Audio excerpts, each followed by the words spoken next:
What's up, Go enthusiasts? Welcome back to my US Open recaps. This is round 5 against Andrew Huang. I'm currently 3-1. I think that he's also 3-1 as the game is played. And so, um, yeah, this is a tough game. My opponent is one of the strongest AGA 5-dons, I'm pretty sure, judging by how he played in this game. Um, yeah, and the way that he was talking with me after the game, it was this was a real game, is the way that we described it afterwards. It was a very instructive one, I think. I learned a lot. So anyway, I played black, and Andrew had white.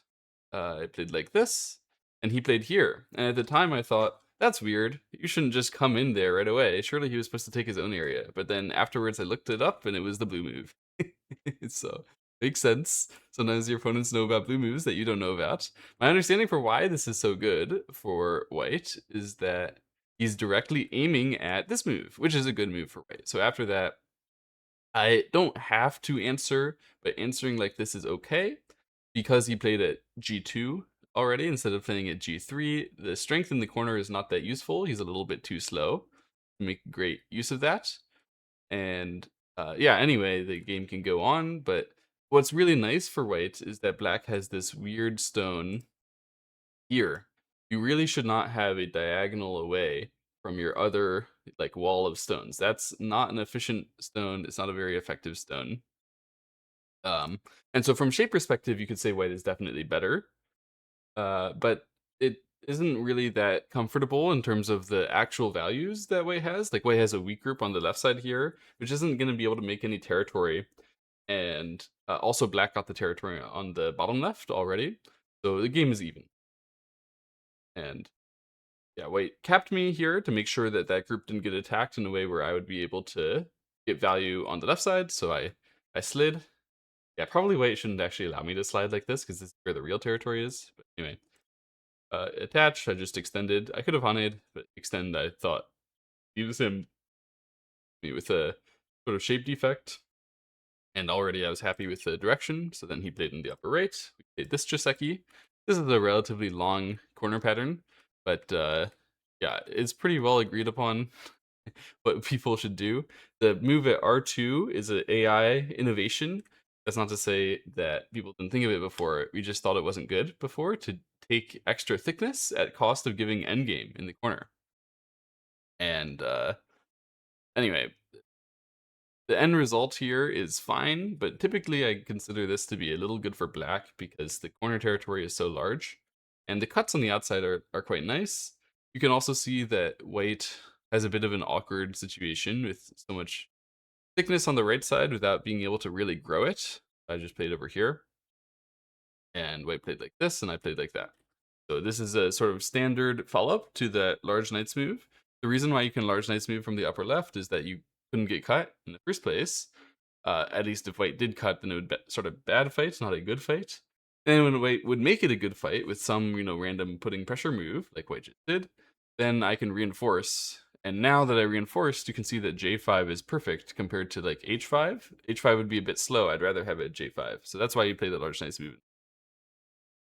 Anyway, the game continued. He played this shoulder hit, and I copied the homework of Evan from round 2. If you guys saw that video, Evan played this against me, and I lost value when I was handling the white stones in that game.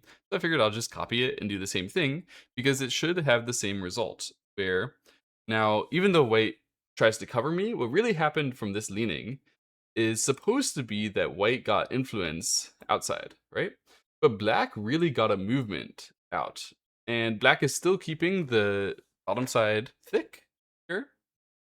So even though white plays this covering knight's move, that means eventually white spent gote to put a bunch of stones down, trying to sort of reduce my bottom side and grow to the center in a way that ultimately it just wasn't that effective, right? Like white didn't actually get that much compared to black gaining thickness on the bottom side and movement to the towards the bottom left. So yeah, in the game, I continued by running out through here, and you can see that the white thickness is not actually taking that area yet. He tries to push to continue to put pressure that he could grow it, but I attach like so and extend, and yeah, this is actually a little slow. Like you can see, I'm just walking towards this towards the center.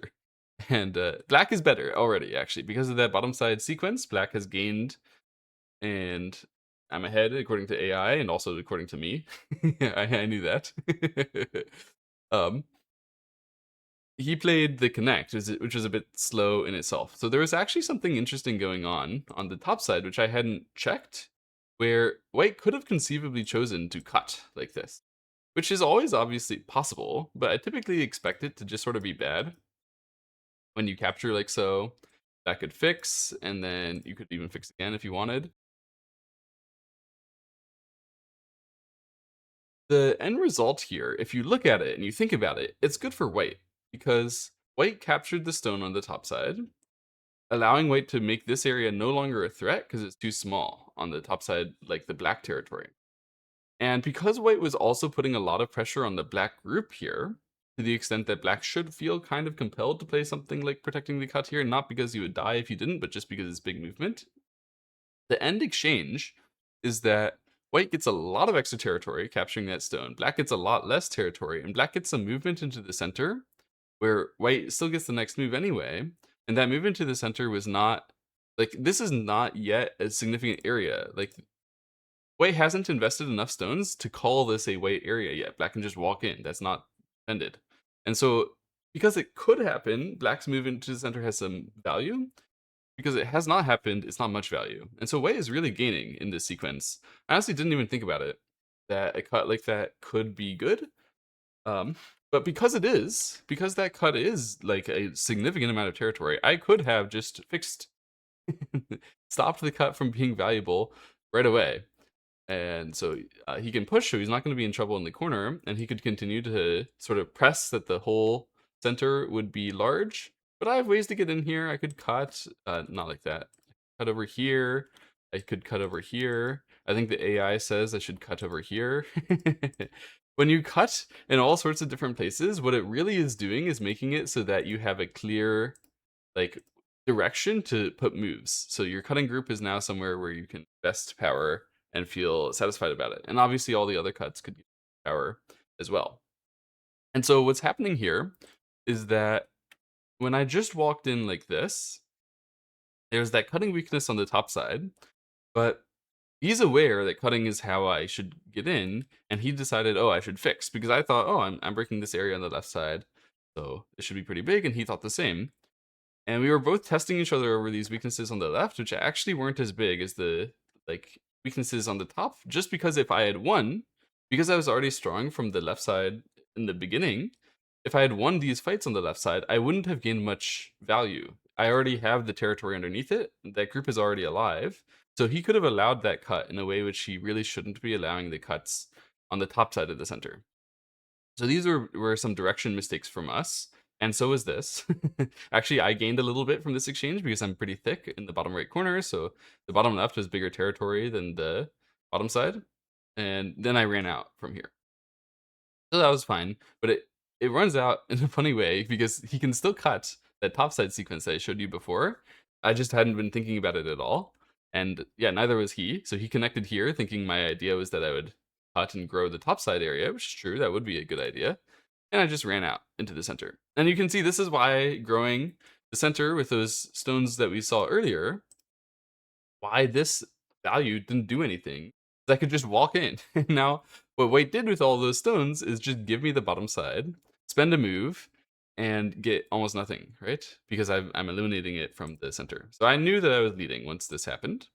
And he played this attach, and I was like, oh, maybe I did not gain as much as I thought. I Haned in response to try to stay thick. He played this extend, which obviously I expected, but it was actually a mistake because this is a little bit slow.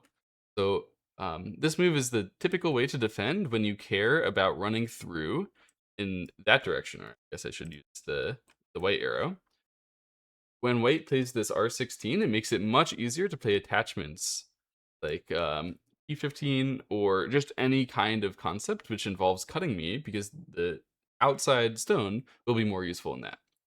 And so I thought about that, and I was like, okay, I want to defend against the cutting threat because I want to keep the weakness of those 2 stones. Let me defend it like this so that my opponent can't get the Hane at S18. But that was definitely not right. This is too slow, and there were many ways to do this better. Um, the best, I believe, to be touched here directly. This is what I wish I had done. If I just immediately cut these 3 stones, should save them.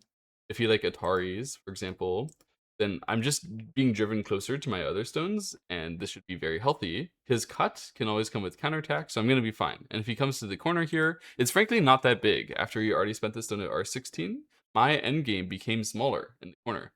So I could just ignore this or do all sorts of cutting at some points in the variation as well. So it's more likely after this cut that he would choose to run out to try to put more pressure on my bottom side. Right? And then I could extend something like this, allow him to answer. I don't know how he would answer, but something like this is going to be safe, actually. So it's tempting. And then all it can do is come back. Or, well, I could do maybe more, but this is already satisfying, where you can see that white will have to fix somehow. And what happened is that even if I don't jump out, right? I defend, I get basically the same thing that I was getting in the game, but I have an additional pair of cutting stones, which are actually attacking his 6 stones here, his 2 stones there, and his upper left group is still weak, even though he spent some significant amount of effort defending it earlier. That doesn't mean it's always going to be permanently okay. So if I had defended like this, it just justifies my stone at P18 a lot more for him to have that extra thickness. Yeah, in the game when this happens, he could play away. That cut on the top side is still really big, but yeah, he played here, which is putting pressure again on me, but because I defended in a way that gets me endgame, it's probably going to be fine if I get captured with those stones. Just annoying that he fixed his cutting point with the 3 stones, right? That's what I'm trying to do. Played like that. And I played this move. So I'm looking to put a soft amount of pressure on the left side white group because I realize if white like defends this, that's going to look way too slow. Nobody with a sense of shame is going to just answer to me. This is too sad. So he plays an attach. I expected something like this, right? And I thought, okay, then maybe I can start a fight. And the goal of this fight is to cover my own cutting points. You can see I played that sort of aggressive shape to start. He couldn't cut that because he had his own large knight's move, many weaknesses, and he still can't cut that because of those weaknesses. And my goal is that he can never cut that because I'm just going to capture his stone that would aim at my weaknesses. That would be a good result for me. And so I put a serious amount of pressure on for white here, and he spent a good amount of time thinking. Did this move, and here, yeah, this was the result of like 20 minutes of thinking is he decided to play push through, cut, squeeze like this, force me to capture, and squeeze.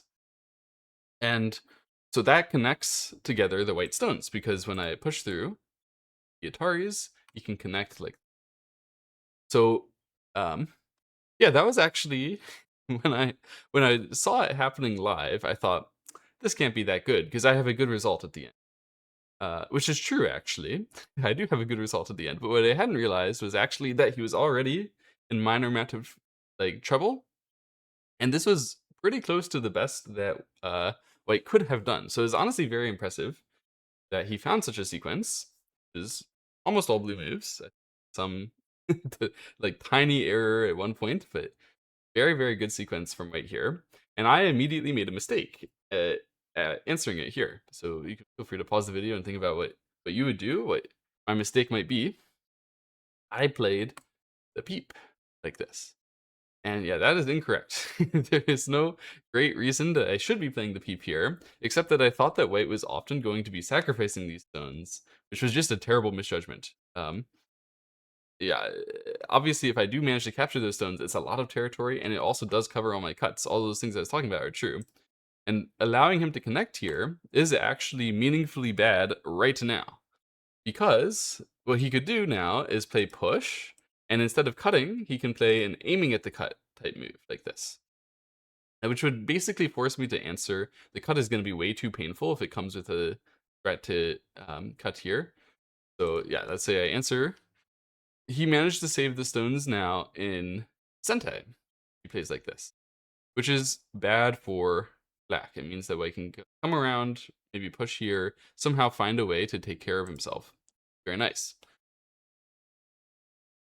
the reason why eh, the reason why peep is a mistake is that if I had just connected and he pushed here, then I didn't have to play the block and allow this same forcing move.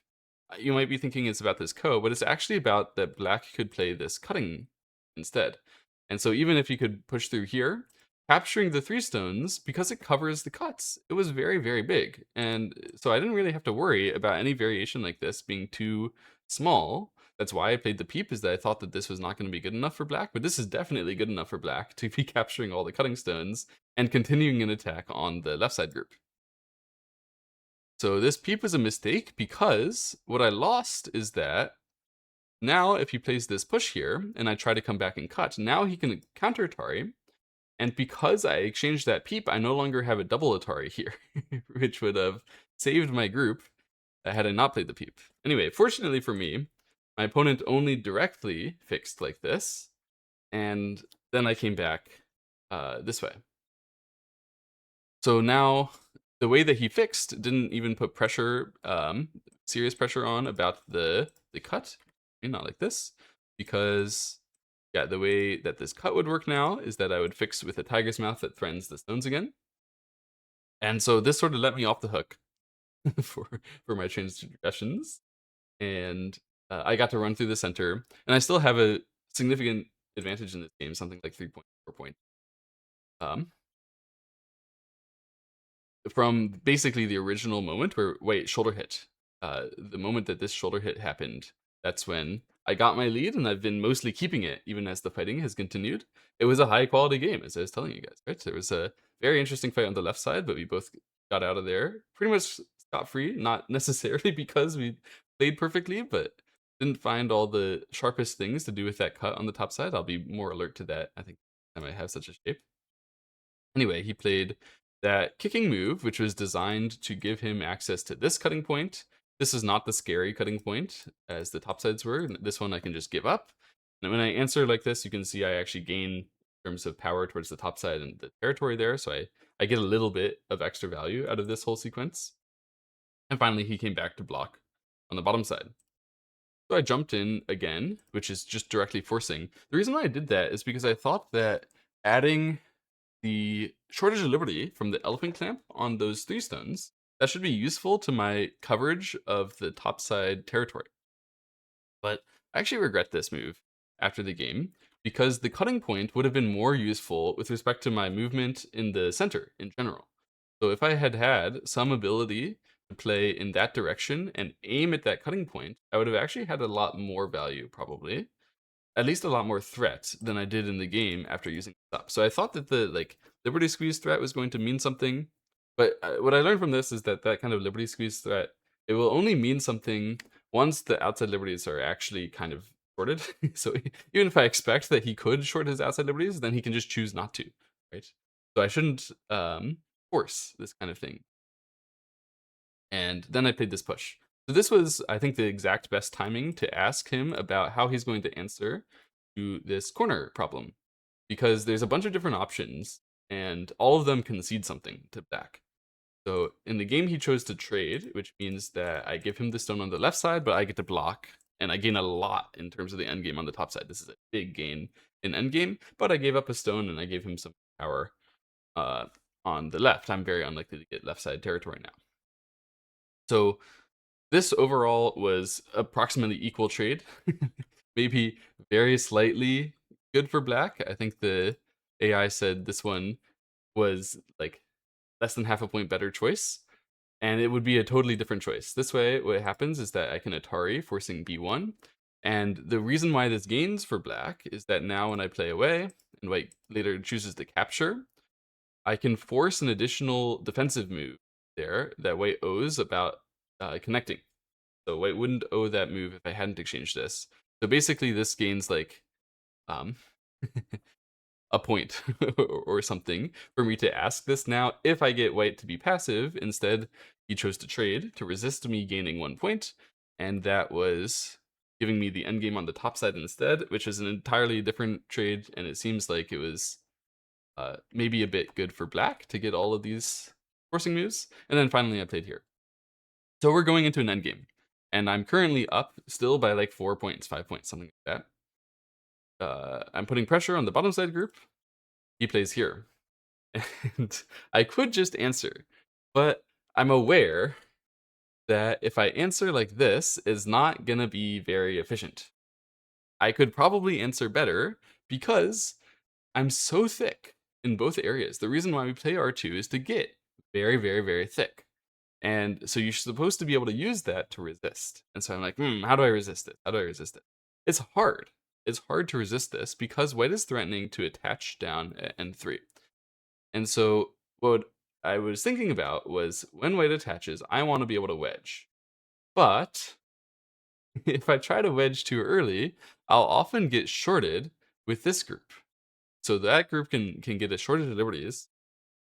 And if only I could solve that shortage of liberties. Well, I know. What if I captured these zones on the right hand side? By the way, by the way, if you stop me, if you answered, which white did not answer, then I can gain in the end game the sort of same amount of endgame that you normally get, and then I could come back to answer. And so basically, I was thinking here, when I cut, I was thinking, okay, we're entering endgame, right? White should have used that S2 stuff that they can do to reduce my corner right away. And the only reason why I hadn't done this earlier is that C18 and K18, these second line moves on the bottom side, are even bigger than capturing the two right hand side. And so I thought, okay, well, what I'm going to do is I'm going to threaten to capture the two stuns on the right hand side. Surely he'll answer. And then when I get that answer and when I get the endgame benefit, then I'll have resisted appropriately and I'll be able to go and spend my sad move pride. Yeah, obviously this has a problem because he's threatening something, and earlier I decided that Gote was smaller than what I'm counter-threatening back, or that Gote was bigger than, than what I'm counter-threatening back. So it clearly would have been better for me to resist by playing on the bottom side anyway, if you follow my logic from why I played C18. Um, but also, locally speaking, if you really want to resist something like this, and you want to threaten the wedge, and you want to do all that stuff, well, what you should actually do is find your way to answer that gains you something else that's credible. A real value rather than a fake value, which you don't actually care about, which is going to be these two stuns. So what I should have done is resisted by answering here, and then it's very clear that you can wedge, and no shortage of liberty thing is going to ruin me because all my cutting points over here are fixed, and there's no way for white to ever distract me, and like make something crazy happen. So I don't even know what I was thinking with liberty helping me anyway with S7, but I cut, and that's when he played here. He's like, "Oh, this is my chance." He knew he was behind, so why wouldn't he attach here? And I captured to try to make sure that the shortage liberties weren't going to be so bad. And he's like, "Okay, well, I'm pretty sure that was small." And the reason why I had allowed this all is because I was thinking, okay, now that I'm not short of liberties anymore, now I'm going to be able to hit him with it. Because usually, if you walk into a moyo like this, you leave behind any cutting point at all, the player with the moyo can try to exploit it. And of course, I could try to exploit it. So, exploiting it could have meant just gaining strength in the center and covering my cutting points, and then being able to defend anyway. That's a successful exploitation already. But what I actually did was this way. So I cut. I'm like, no, you can't come after me here because when I cut you and you Atari and I answer, you gave me an additional endgame benefit on the right hand side. So not only did I capture the two stones and take a little bit of extra territory, I also broke more on the right hand side. Surely this is big. I also thought there was some misreading happening. I also thought that his life on the top side wasn't very clean or clear. It is. He has a couple ways to live. He could block or he could jump. He jumped in the game. After retiring, he chose to jump like this. And that was a mistake because the block would just work. But for some reason, I had like read that there would be a trick here for me to try, and there is no trick if white plays at all reasonably. Um. Anyway, definitely some misreading, but also I just completely missed the idea that he could jump to try to save the group as well, which is also working. So I played here, because otherwise when white plays at L2, I'm actually going to get attacked with my whole group on the left side and the center. And like, I gotta stop that. And basically at this point, I'm tilted. Because I realized, and I'm just playing it out because I'm tilted. I realized, even though I get all these Sente moves, and I can still keep the corner, and I can still put pressure on, and he only gets, at the end here, it's gonna be 5 points of territory. This was bad for me. This was very, very bad for me. I start the sequence, up by 5, and I end the sequence down by 3. I lose like almost 10 points the whole trade, because this was all supposed to be my territory, and now he's in there. So although I captured 2 stones and I got a little bit of pressure to run to the right side, that just isn't as much of a swing as, I mean, how much is this? All of that was supposed to be black, and now white can be there. And even on top of that, white is putting pressure on my black group. And so after this, I play the blue move. I managed to calm myself down, take a little time, relax, think about the game, realize I'm a bit behind, but I'm still going to put pressure on slowly. I played here. So I'm down by like 3 points, but I knew that. I knew that I'm calm. I knew that I still have a shot at this game. And basically, I trusted my endgame. I just won that game by half a point the day before. And I was feeling really good about my endgame. Okay, I'm going to put pressure in the endgame. I'm going to get chances. We played here. They're not really good exchanges. Did them, so then he blocked, which was pretty big.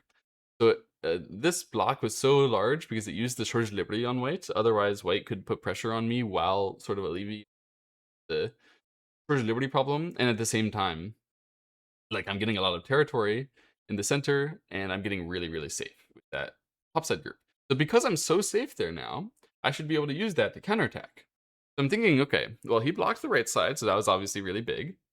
And he's now going to be pretty strong over there. So the main target needs to be the left-hand side and the bottom side. If I can make it so that those 2 groups here, if these 2 groups have trouble, if they start needing a little bit of a safety blanket, then maybe white will curl up into a ball, and what I'll get is a couple extra points throughout this endgame and be able to go for a win. So I put pressure on like this. And this is not the right way to do it. So the problem with playing like this is that, I mean, basically what Andrew told me after the game, he felt that there was real pressure here. And so Peep, I should have played, I don't know why I didn't, I should have played this one to reduce his eyes there as well. I think the reason why I didn't is I thought that it would help my like liberty condition to connect here in order to move to the center. And so I was thinking really aggressively, like I want to be able to move to as hard as possible, but I should have taken the eye instead. Anyway, yeah, from white's perspective, the problems were severe. And so when white puts a stone down saying, okay, I'm just taking care of the problems, and maybe I can even make a little area here, but for the most part, I'm just going to become secure. This is gaining for white. Like, objectively speaking, white played in a more valuable area than I did. I thought during the game, but when I push here, I got a lot of extra territory. So yeah, you can have your safety, but maybe I got a little bit of extra territory here. But then I realized after I'm thinking about this, like, I can't that way get this territory in the center from their thickness. So I need to do something actively to come in, and I played a move like this one. I'm trying to fight. And then obviously, if I'm going to be throwing down and really starting a fight in this area to try to cut him and use all the weaknesses, well, there was no reason for me to have pushed or even to have given him the extra thickness in the first place and play all the way like this. So what I should have done is started out aggressive. I don't know what move exactly, but some random aggressive move like this, and tried to make it so that he has actual threat on both groups, right? And then I can try to curl him into a ball more. What I actually did was I got excited about the curl him into the ball part. And I forgot to apply the pressure. so, so in the game, now I have to apply the pressure, but it's a bit late. He plays on the outside, and I play here. And at this point, he's getting really low on time, like really, really low on time. Congress is at 1 hour main time plus 20 seconds per move Fisher. That's how the US Open was played. So that means every single move that you play, you get 20 more seconds. And at this point, he's like under a minute.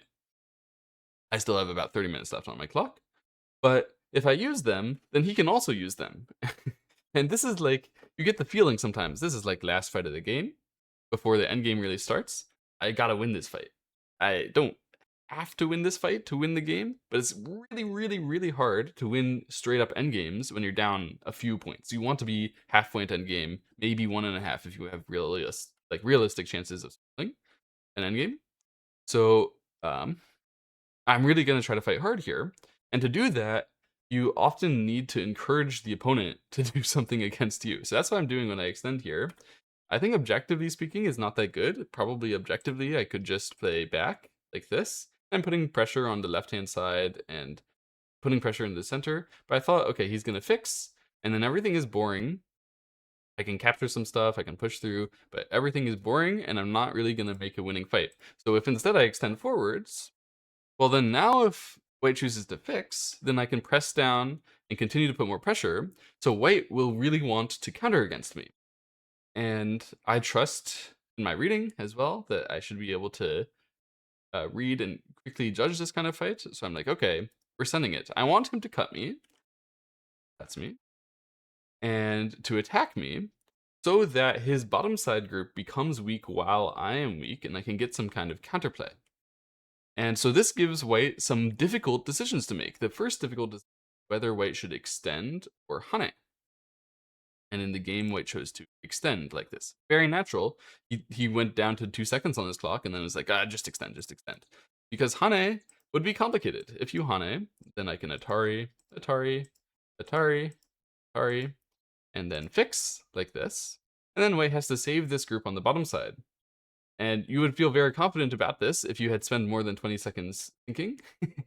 Then you can see, oh, after this, and black plays this peep and push here. If black really tries to kill me, then I could play a sente move and easily live. But it's not even clear that it's good. So part of my judgment at the time was that if I get to squeeze this much, then I should force white to answer. And then because I get the chance to capture that one stone, and I save these stones in sente, this should be about as good as I can possibly do. Objectively, this was better than the extend because white is getting more territory when white blocks and when white captures the stone compared to the extend variation. This was also not that easy to calculate. So I continued to put the pressure on and play it pretty quickly here.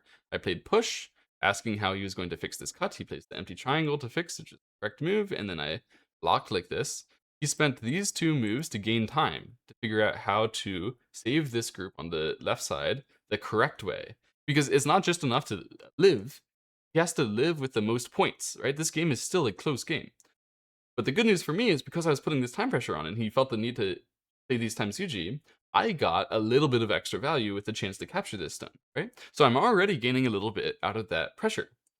And white plays this tiger's mouth as well, forcing move, and blocks like so. So this got white enough thickness, enough room to be able to save the group, but I continue to put the pressure on by jumping in and then pushing in like this. I honestly wasn't sure in the game whether this was sente or not, and so because of that, I figured this would be a fine life and death problem to hand to my opponent while they have only 20 seconds on their clock. Hit Atari and Atari here, and then he decided he did have to answer. Turns out that's correct. If white would not answer, then black would indeed be able to kill that group. I think I was thinking in the game that maybe he could play here and here, but obviously that isn't effective. And maybe he could play here and here. So yeah. This is one of the sequences that I was reading, and I was thinking like, oh man, that means that this might not be sente after all. But I think that would have been sente because I could start with this one, right? The right aggressive start.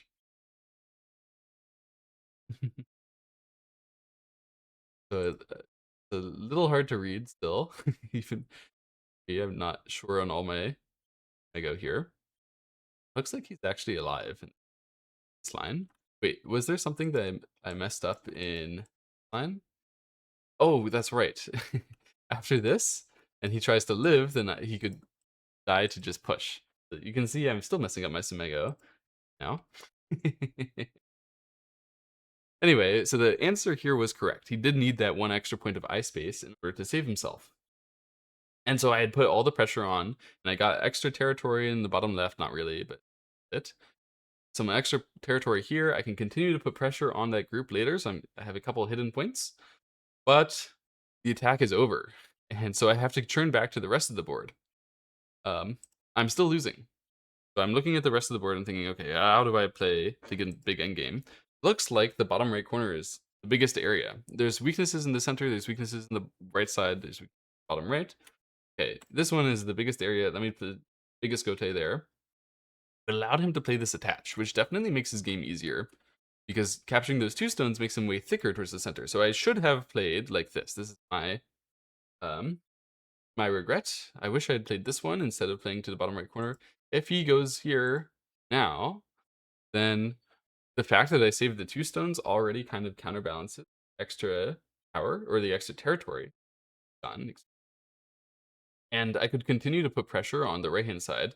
I don't know exactly how, but this this whole group on the right hand side is not 100% thick due to a little bit of a problem over here.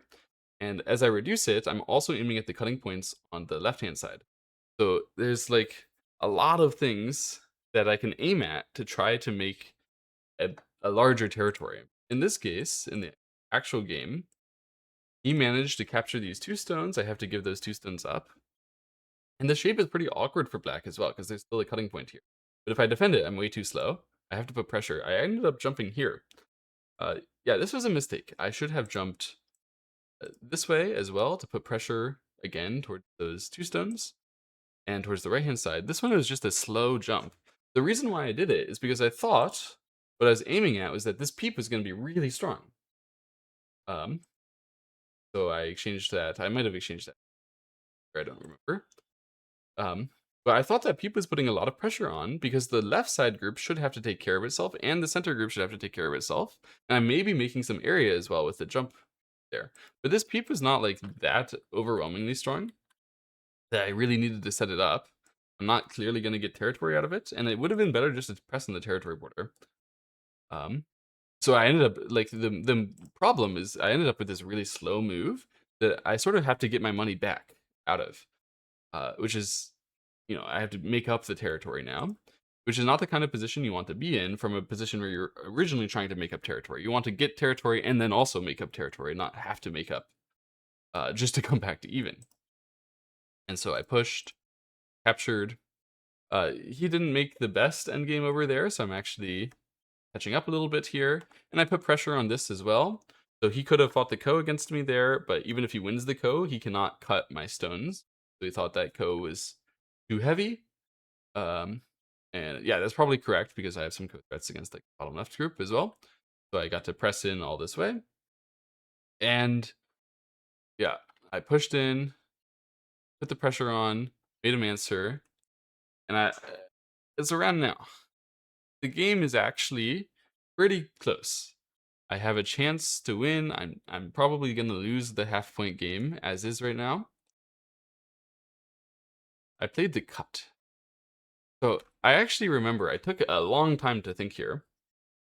I play relatively quickly in the first half of the game so that I get a long time to think in positions like this, where I know I don't really understand what's happening. And even though I spent a long time to think, I still didn't understand what was happening. So I back myself on the time management at least. This is the type of position I need to be able to understand better.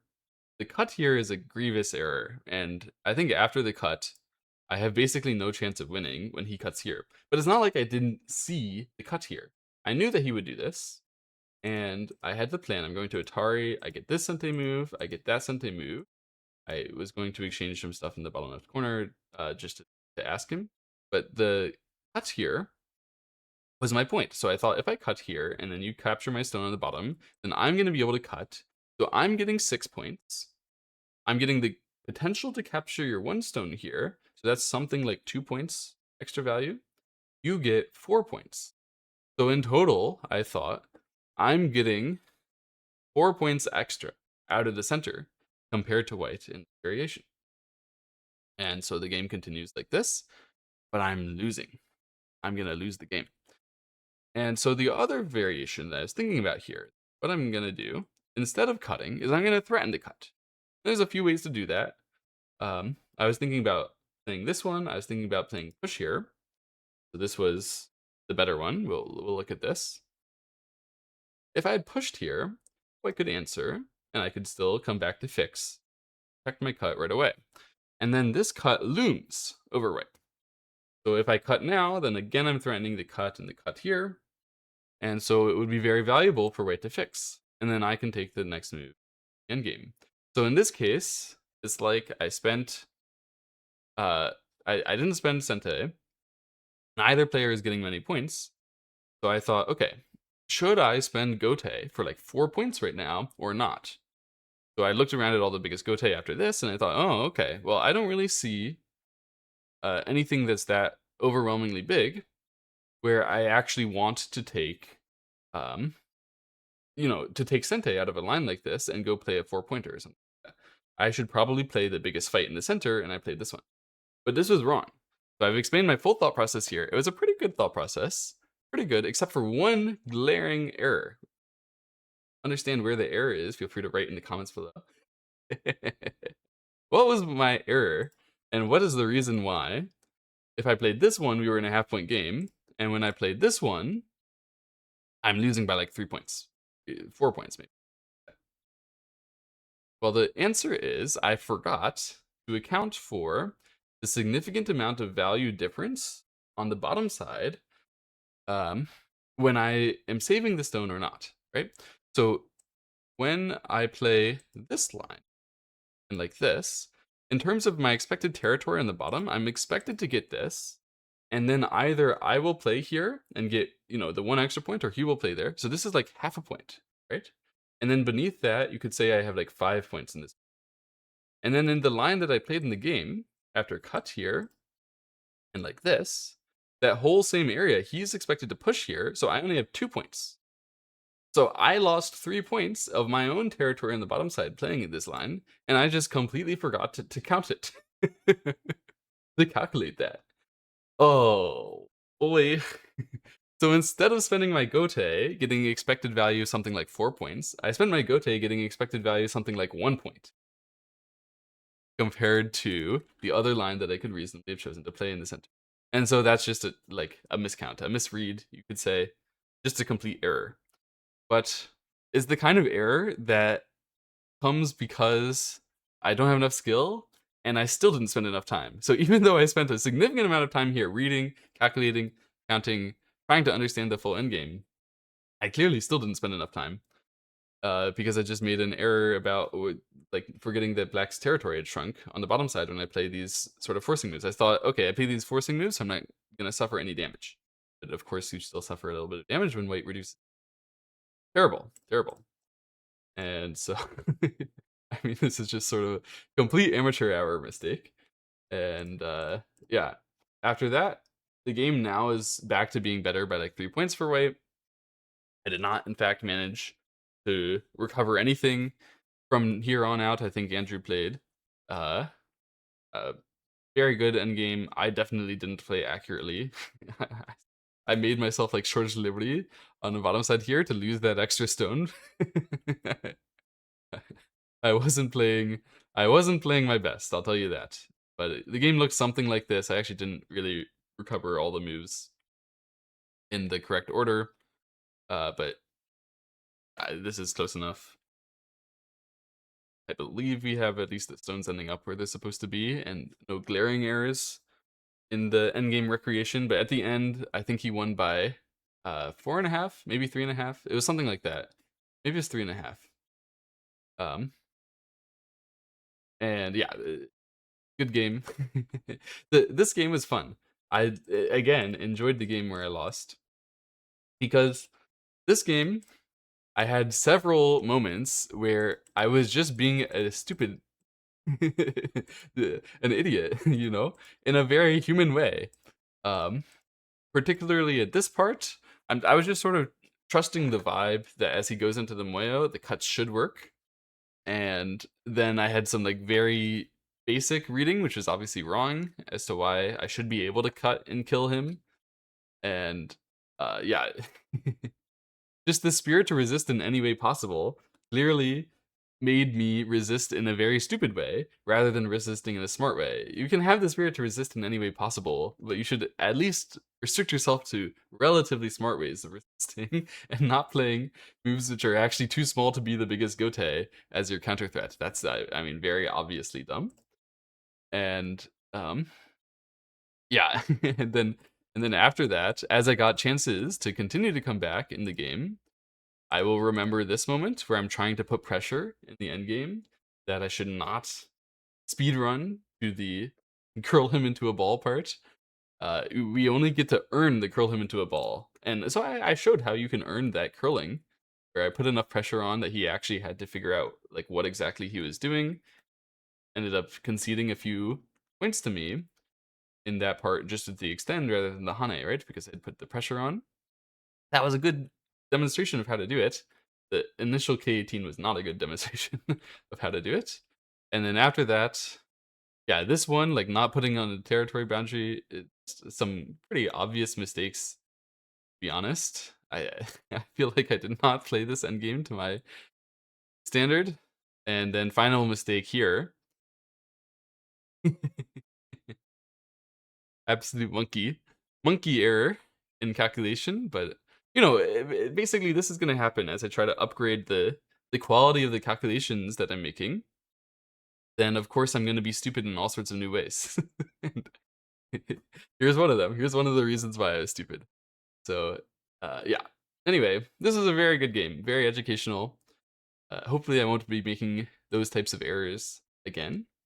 And overall, I was really happy with the way that I played to be up like 5 points heading into the end game. I feel like that the whole game was a real game of Go here, where yes, we were making mistakes, but they were like they were human mistakes, right? And it was not just sending it and gambling for either of us at any point throughout this game. So I was really happy about that. Yeah, I hope you guys enjoyed this game as well. Game 5 or losing. Yeah. Game 5 was a loss here. Sends me to 3-2. Game 6 will be against another 3-2 5-dan to end the tournament and try to get myself onto 5-dan podium.